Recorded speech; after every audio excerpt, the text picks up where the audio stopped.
Кайрылуу күн окуучулар, биз бүгүн толумсуз квадрат теңдеүүлөрдү чечүүгө үйрөнөйүк.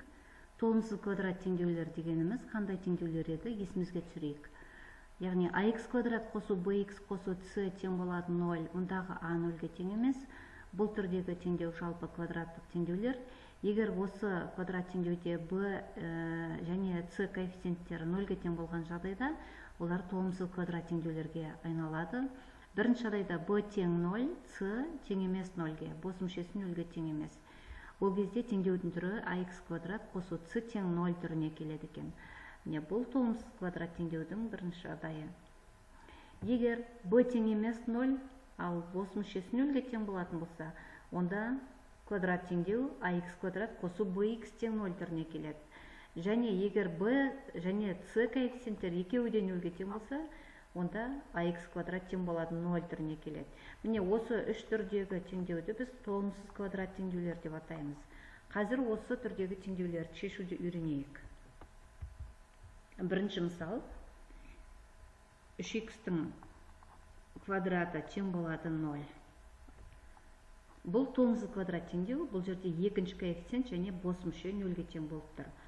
Бул теңдеүүлөрдүн бир шешими бар. X-тин квадраты тең болот, яғни біз 0-ді 3-ке бөліп тұрмыз. 0-ге тең, бұдан x тең болады. X біріншіде, x екінші түбіріде 0-ге тең. Бұл бірінші мысал. Екінші мысал, 5x квадрат қосылған 2x тең болады 0. Мына түрдегі толумсуз квадрат теңдеулерді, яғни бұл жерде бос мүшесі 0-ге тең болып тұр.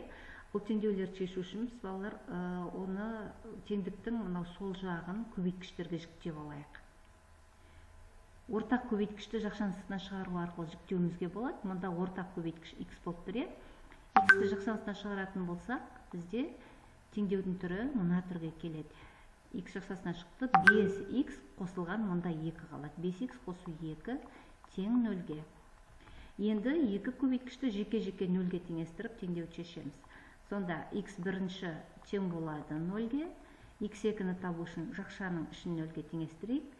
5x қосылған 2 тең 0-ге және 5x тең болады минус 2-ге және x тең болады минус 2 бөлінген 5-ге. Бұл екінші түбірі. Сонымен теңдеудің екі түбірі бар екен, 0 және минус 5-тен 2 деген. Келесі мына мысалды қарастырайық. X азайтылған 4 көбейтілген x қосылған 6 тең болады 2 минус x көбейтілген x минус 12-ге. Жақшаларды ашып ықшамдайық.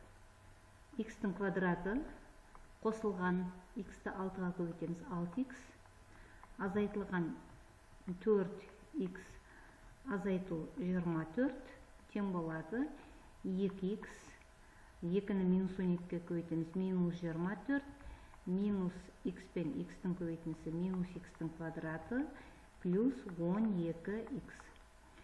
Теңдіктің екі жағында 24 бірдей таңбамен тұр қысқарады, және қалған өрнектерді теңдіктің сол жағына жинақтайық. Сонда бізде x квадрат минус x квадрат плюс болып шығады, плюс x квадрат. Мында 2x бар, а мында 2x плюс 12x плюс 14x минус 14x тең болады 0.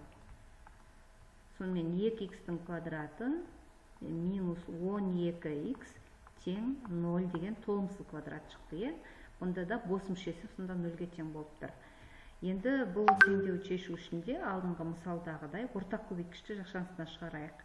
Ортақ көбейткіш көріп тұрсыңдар 2x. 2x-ті жақшасына шығарсақ, бірінші қосылғыштан x қалады, азайтылған екіншісінен 6 қалады екен. Тең болады 0-ге. Екі көбейткішті жеке-жеке 0-ге теңестіреміз. Сонымен 2x тең болады 0-ге, бұдан x тең 0 бірінші түбірі шықты. Және жақшаны 0-ге теңестіретін болсақ, x минус 6 тең болады 0-ге, бұдан екінші түбірі шығады. x 2 тең болады 6-ға деген. Сонымен теңдеудің екі түбірі бар, 0 және 6.